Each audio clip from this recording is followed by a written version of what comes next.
अगर हम एंथ्रोपोलॉजी को देखें तो हमेशा से ये एक डिबेट रही है कि क्या हमारे लिए करंट अफेयर्स रेलिवेंट हैं या फिर नहीं। तो अगेन जो एस्पिरेंट्स हैं वो दो तरह से बट जाते हैं। एक ऐसे एस्पिरेंट्स होते हैं जो कि एंथ्रोपोलॉजी को बिल्कुल ही स्टैटिक मानते हैं और दूसरे जो है वो डायनामिक मानते हैं।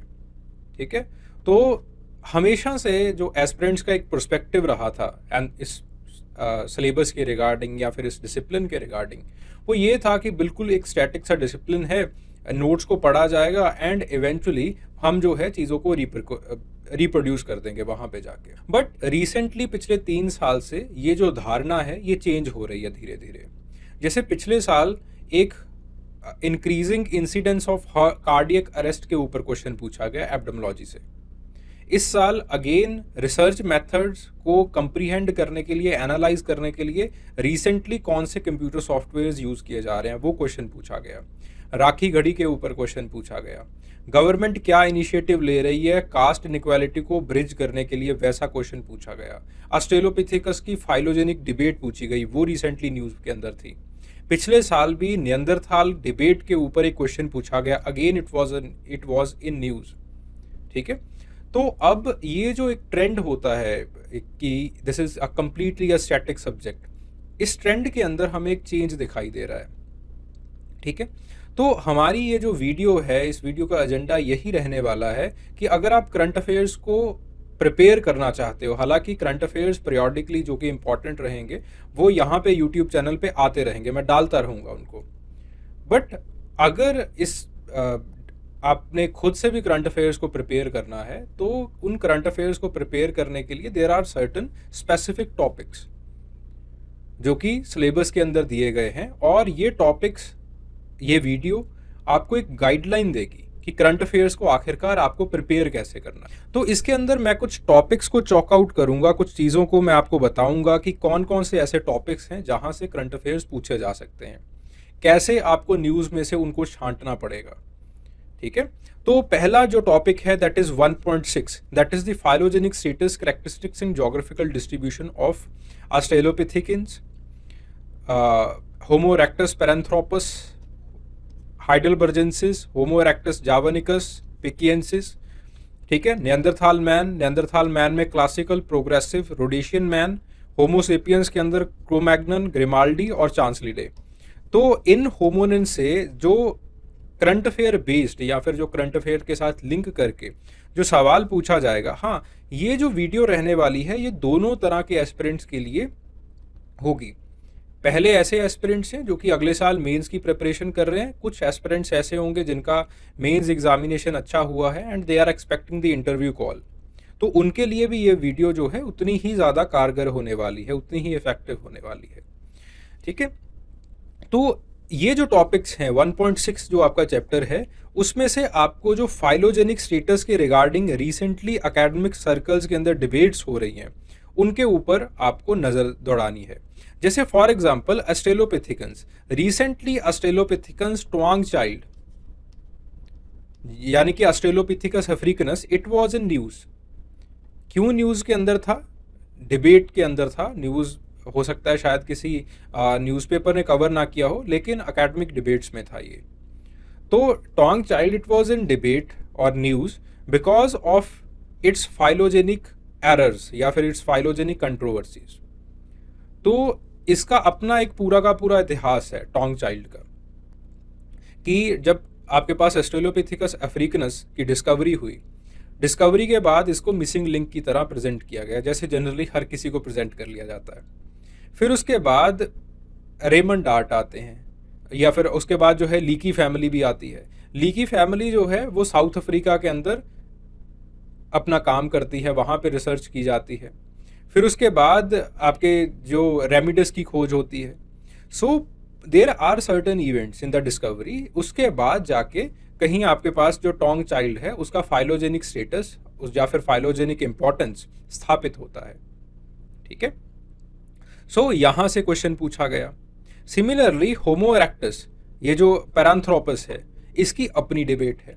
इसकी डिबेट ये है जो आजकल चल रही है, वो ये है कि जो होमो इरेक्टस पैरांथ्रोपस है और जो आपके पास इसी के साथ पैरांथ्रोपस के साथ साथ जो अफ्रीकन होमो इरेक्टस है, एक रेमिडस जो है, जो बिल्कुल साथ में मिला है, उसके बीच में डिबेट है।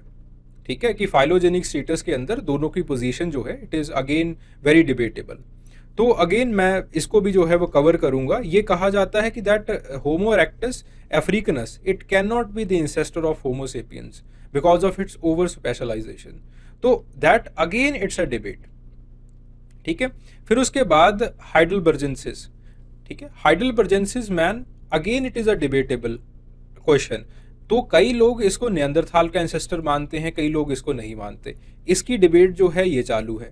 फिर उसके बाद जो एशियन होमो इरेक्टस है, एशियन होमो इरेक्टस के ऊपर मल्टी जो आपके पास मल्टी सेंट्रिक हाइपोथेसिस है उसके ऊपर डिबेट है। ठीक है, एक दो और चालू हैं। फिर उसके बाद होमो इरेक्टस पैकियंसिस, सॉरी होमो इरेक्टस पैकियंसिस के ऊपर वो डिबेट है। फिर उसके बाद होमो इरेक्टस जावानिकस। होमो इरेक्टस जावानिकस की जो मेजर डिबेट चालू है वो ये है कि किस तरह से जो एवोल्यूशन है वो एक यूनिलाइन वे और यूनिलीनियर वे के अंदर काम नहीं करता है। Evolution it might be mosaic. So these are the debates. Again जैसे जैसे ये चीज़ें रेलिवेंट बनती जाएंगी मैं उन चीज़ों को आपके सामने रखता जाऊंगा इसी चैनल के ऊपर। ठीक है, फिर उसके बाद नियंदरथाल मैन की बात आ जाती है। नियंदरथाल मैन अगेन जो एक डिबेट जो पिछले साल पूछी गई थी वो ये पूछी गई थी that this division between the classical type and the progressive type of Neanderthal it is debatable. और उसी के साथ जो होमो सेपियंस के साथ इसकी जो एक तालमेल है, रिलेशनशिप है, अगेन इट इज़ डिबेटेबल।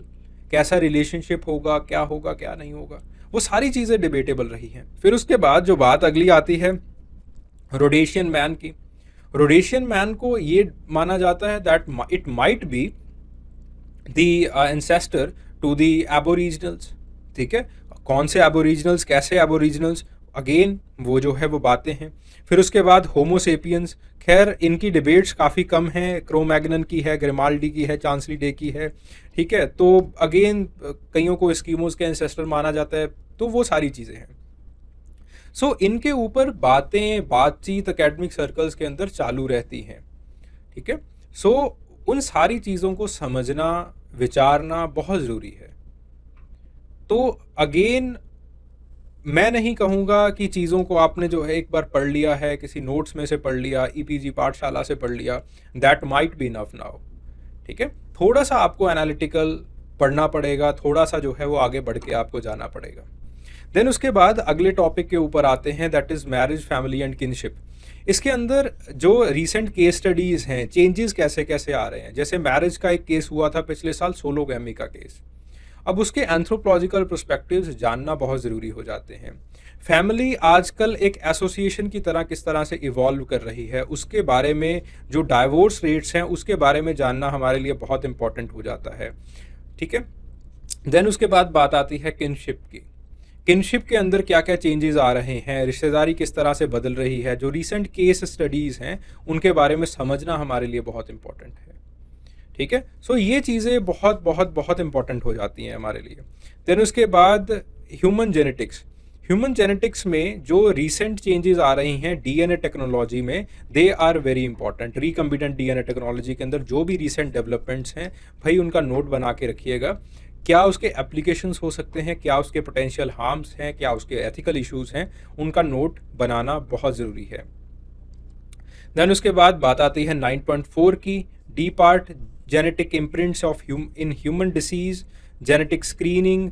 इसके जो भी रीसेंट साइंटिफिक डेवलपमेंट्स हैं, डीएनए प्रोफाइलिंग के अंदर जो भी रीसेंट साइंटिफिक डेवलपमेंट्स होते हैं उनके बारे में जानना, उनके बारे में पता होना बहुत बहुत बहुत बहुत ज़रूरी है। इवन ये दो जो चीज़ें हैं, ह्यूमन डीएनए प्रोफाइलिंग और जीन मैपिंग, और रिसेंटली वाइड क्रोमोसोम की जो जिनोमिंग है, जो उसका जिनोम एनालिसिस है वो पूरा कर लिया गया था। ठीक है, तो जो डेवलपमेंट्स हैं उनके बारे में समझ होनी बहुत ज़रूरी है। उसका पोटेंशियल क्या है, उसका पोटेंशियल एप्लीकेशन क्या निकल सकता है। ठीक है, that you should no, it is must. Then epidemiological anthropology. Epidemiological anthropology is very very very very very important. तो रीसेंट जो भी डिसीज़ के इश्यूज़ हैं, जैसे माल न्यूट्रिशन का इशू है, माल न्यूट्रिशन का issue after corona pandemic it was in news. तो इस साल जो है वो माल न्यूट्रिशन से क्वेश्चन पूछ लिया गया और सीधा सीधा क्वेश्चन था। उसके बाद 2021 के अंदर आपसे ये सवाल पूछा गया था कि कार्डियक अरेस्ट क्यों बढ़ रहे हैं, because again it was in news. ठीक है, तो जो चीज़ें रिसेंटली लगातार न्यूज़ के अंदर बनी रहती हैं तो वो एब्डोमोलॉजिकल एंथ्रोपोलॉजी से हमेशा पूछी जाती हैं। ठीक है, देन उसके बाद अगली जो चीज़ आती है that is the concept of human growth and development. यहाँ से कहाँ कहाँ से क्वेश्चंस पूछे जाएंगे उन चीज़ों को एक बार देख लीजिए। जो रीसेंट फैक्टर्स हैं या फिर जो रीसेंट गवर्नमेंट इनिशिएटिव्स हैं, ठीक है, regarding the welfare of human population और जो इंडियन ट्राइबल्स हैं या फिर जो वीकर सेक्शंस हैं उनको यहाँ पे आपको नोट करना है।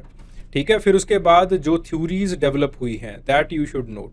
ठीक है, जो रीसेंट थ्योरीज, बिकॉज अगेन इनके ऊपर एजिंग क्यों होती है, सेनेसेंस क्यों होती है, जो सोशल थ्योरीज हैं, सोशल थिंकर्स हैं, इनके ऊपर काम कर रहे हैं। तो जो रीसेंट कोई हाइपोथेसिस आते हैं वो आपको पता होने चाहिए।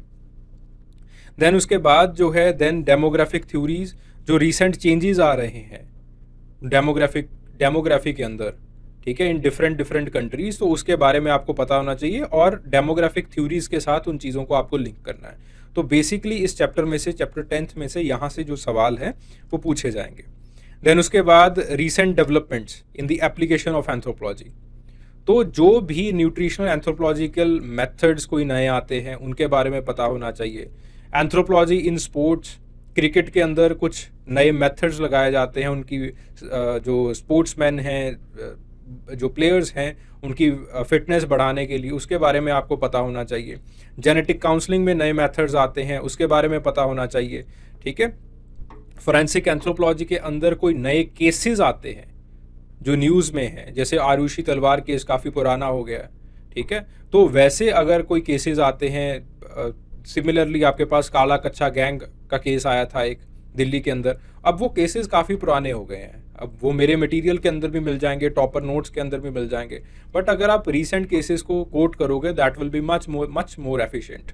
ठीक है, similarly DNA technology in disease, कौन कौन सी डीएनए टेक्नोलॉजी की टेक्निक्स हैं जो कि रिसेंटली यूज़ हो रही हैं और किन किन डिसीजेस के अंदर यूज़ हो रही हैं, कैसे यूज़ हो रही हैं, उनके बारे में आपको पता होना ज़रूरी है।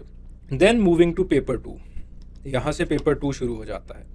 सो पेपर 2 के अंदर आपको जो भी रिसेंट डेवलपमेंट्स मिलती हैं पेलियोलिथिक साइट्स में, मीजोलिथिक साइट्स में, नियोलिथिक साइट्स में इन इंडिया और प्रोटो हिस्टोरिक साइट्स के अंदर, यानी कि हड़प्पन सिविलाइजेशन के अंदर, ये आपको पता होना चाहिए। राखीगढ़ी वॉज इन न्यूज़, सीधा क्वेश्चन 10 मार्कर पूछा। ठीक है, and it was very much expected कि ये सवाल पूछा जाएगा। हालांकि जो दूसरा क्वेश्चन है जो मैं एक्सपेक्ट ज़्यादा कर रहा था वो ये था कि मेडिटेरेनियन कल्चरल ट्रेड के ऊपर जो सवाल है या फिर एशियल ट्रेड के ऊपर सवाल पूछा जाएगा। ठीक है, खैर वो अगले साल पूछा जाएगा। अब सिमिलरली नर्मदा मैन के ऊपर एक पूरी फाइलोजेनिक की डिबेट है कि कब नर्मदा मैन आया, टोबा ब्लास्ट के साथ इसका क्या कनेक्शन था, एक्सेट्रा एक्सेट्रा। ठीक है, तो अगेन जो ये नर्मदा मैन की डिबेट है इसको आपको अच्छे से करना है, समझना है इस चीज़ को। तो नर्मदा मैन के ऊपर जो है वो पूरा का पूरा एक वीडियो आपको इसी चैनल के ऊपर मिल जाएगा, उसको एक बार देख लीजिएगा। आई डोंट थिंक कि उसके बाहर कुछ जो है वो मुझे पढ़ाने की ज़रूरत है। जो रीसेंट जो 2013 के बाद की एक डिबेट चालू है और उस जो चीज़ें डेवलपमेंट में हैं वो मैंने उसके अंदर सारी जो है वो बता रखी हैं। अगर कुछ भी नया आता है तो वो मैं उसके अंदर डालता ही रहूँगा। देन उसके बाद डेमोग्राफिक प्रोफाइल ऑफ इंडिया, इसके अंदर जो रीसेंट गवर्नमेंट इनिशिएटिव्स आते हैं फॉर द पॉपुलेशन मैनेजमेंट, तो वो सारे के सारे जो है वो आपको एक बार नोट डाउन करके रखने हैं, वहाँ से लिंक करते हुए कोई क्वेश्चन पूछा जा सकता है। देन उसके बाद caste system in India, recently जो 2023 के अंदर सवाल पूछा गया था वो ये पूछा गया था कि what is annihilation of caste possible in India, and जो गवर्नमेंट नए स्टेप्स ले रही है उनका क्या परिणाम हो सकता है। ठीक है, तो वहाँ से ये सवाल पूछा गया था। तो अब गवर्नमेंट क्या इनिशिएटिव्स ले रही है उनको आपको कोट करना पड़ेगा और उसके बारे में आपका क्या एंथ्रोपोलॉजिकल व्यू है। यहाँ पे आपका व्यक्तिगत नहीं पूछा जा रहा है, व्हाट इज यूर व्यू का मतलब है कि एक एंथ्रोपोलॉजिकल व्यू इसके अंदर क्या है। ठीक है, तो वहाँ पे आपको एक अच्छी खासी जानकारी जो है वो इसकी होनी चाहिए।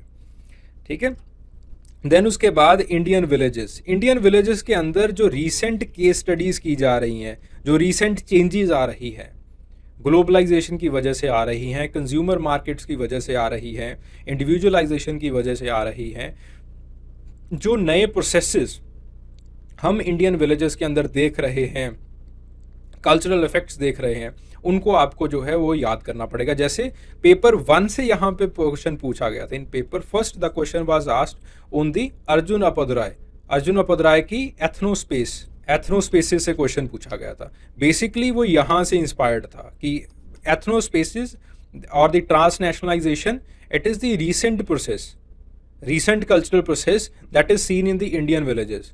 ठीक है, पंजाब के अंदर एक नया वर्ड चालू हुआ था 2 साल पहले, अभी भी चालू है। ठीक है, urban pendu is nothing but it is the transnationalisation. बच्चे हमारे यहाँ से कनाडा वगैरह जाते हैं, तो वहाँ से लौट के आते हैं, तो जब लौट के आते हैं तो they carry certain cultural aspects of the Canadian culture, तो वो यहाँ पे इंडियन विलेजेस के अंदर आ जाते हैं।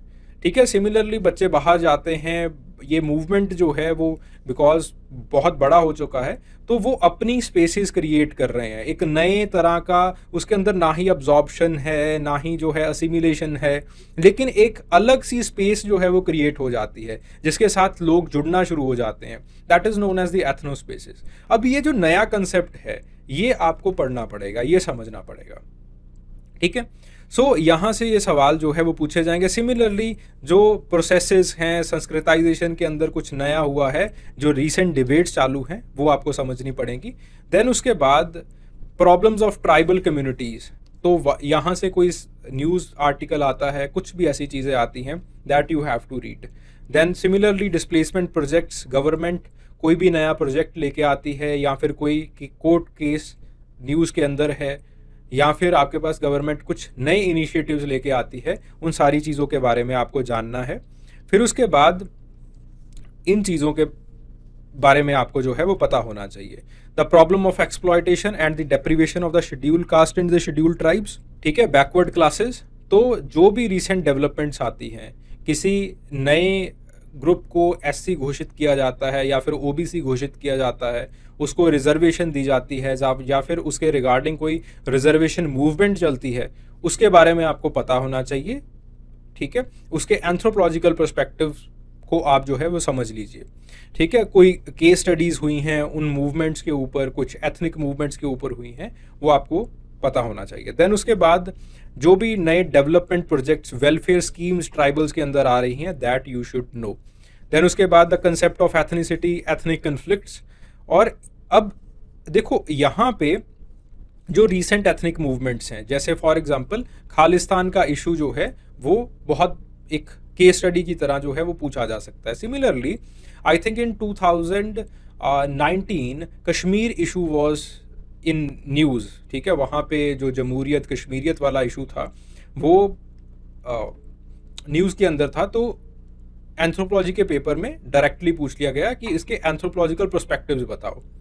ठीक है, तो जो भी ethnic conflicts, ethnic issues news के अंदर होते हैं, उसके जो एंथ्रोपोलॉजिकल पर्सपेक्टिव्स हैं वो आपको आने चाहिए। जैसे खालिस्तान मूवमेंट है, इसके ऊपर जैसे ही ये video it will be published, उससे पहले आई थिंक एक वीडियो मैं और पब्लिश कर दूंगा। जो खालिस्तान मूवमेंट है, इसके अंदर 2 एंथ्रोपोलॉजिकल पर्सपेक्टिव से आप इसको स्टडी कर सकते हो। One is the functionalist perspective, other is the symbolic perspective. Functionalist perspective के अंदर भी एंडरसन का पर्सपेक्टिव लगेगा इसमें, और सिंबॉलिक पर्सपेक्टिव के अंदर जो है वो ब्लूमबर्ग का पर्सपेक्टिव लगता है। ठीक है, तो इन पर्सपेक्टिव्स के बारे में नॉलेज होनी आपको बहुत ज़रूरी है। ठीक है, इन पर्सपेक्टिव्स के बारे में पूछा जाएगा।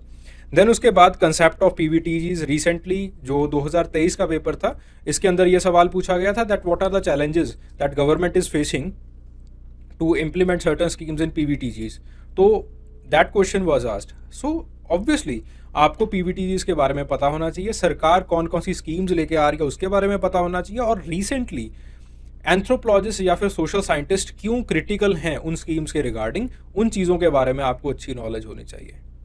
ठीक है ना, so these are the topics जहाँ से जो है वो करंट अफेयर्स पूछे जाते हैं, और किस तरह से पूछे जाते हैं that too we have discussed. ठीक है। So I hope this video it will be like a lighthouse for you, ठीक है। तो बार बार जो है वो इस वीडियो को देखिएगा, जो भी मैंने इसके अंदर बताया है just make it a note, इसका ही नोट बनाइए और अपनी जो है दीवार के ऊपर चिपका लीजिए। तो जो भी जब भी आप न्यूज़पेपर पढ़ते हो फॉर योर जर्नल स्टडीज़, तो इन न्यूज़ को अलग रखना शुरू कर दीजिए, ठीक है। और अगर एंथ्रोपोलॉजिकल पर्सपेक्टिव्स इस इन चीज़ों के रिगार्डिंग नहीं पता चल रहे हैं आपको कि कैसे फाइंड आउट करने हैं, क्या एंथ्रोपोलॉजिकल पर्सपेक्टिव्स हैं, जैसे खालिस्तान है, खालिस्तान अब there is no issue of soil. भाई जो मूवमेंट है, जब रिसेंटली जो मूवमेंट दिखाई दे रहा है, जो इशू है, it is not on the Indian soils, it is on the Canadian soils. ज़्यादातर एथनिक मूवमेंट्स उसी सॉइल के ऊपर होते हैं, सन्स ऑफ सॉइल थ्योरी के ऊपर होते हैं एथनिक मूवमेंट्स, लेकिन ये नहीं है। It is own an ideology. Ideology it started in India, but अभी जो है वो मूवमेंट बाहर है। बाहर ऐसे कैसे पहुंच गया, और आइडियोलॉजी बिना एथनिक एनवायरनमेंट के अंदर कैसे बाहर कैसे रह गई, और वहाँ पे कैसे आइडियोलॉजी पनप गई। तो वो सारी चीज़ें जो हैं वो इस केस स्टडी को बहुत इंटरेस्टिंग बना देती हैं। तो इसलिए यहाँ पे कोई भी प्राइमोर्डियल पर्सपेक्टिव नहीं लग सकता, जैसे हमने मणिपुर वाले इशू के अंदर देखा होगा। कोई पोस्ट मॉडर्निस्ट पर्सपेक्टिव जो है वो आपके पास नहीं लग सकता, कोई या फिर जो मॉडर्न थ्योरी है वो जो है वो हम नहीं लागू कर सकते। बट जो यूनिक पर्सपेक्टिव्स हैं उसके रिगार्डिंग हमें चीज़ों को फाइंड करना पड़ेगा। सो एनी हाउ, तो अगर आपके पास कोई भी इशू है, कुछ भी है ऐसा, तो आप मुझे इस नंबर के ऊपर कांटेक्ट कर सकते हैं। दिस इज़ द नंबर, ठीक है, अकेडमी का नंबर है। आप इनसे बात कर दीजिए कि काशदीप से बात करनी है, बात करवा देंगे ये। तो कोई भी दिक्कत आ रही है, कोई भी न्यूज़ है, एंथ्रोपोलॉजिकल पर्सपेक्टिव्स नहीं पता चल रहे हैं, या फिर ये नहीं पता चल रहा है कि कैसे पूछी जा सकती है ये चीज़ें, ठीक है, तो आप एक बार जो है वो मेरे साथ बात कर लीजिए। इस नंबर के ऊपर आप कॉल कर सकते हैं, ठीक है। बाकी अगर कोई भी डाउट हो, I am free to answer you here. Thank you very much. Hope this session it was interesting enough for you. Thank you.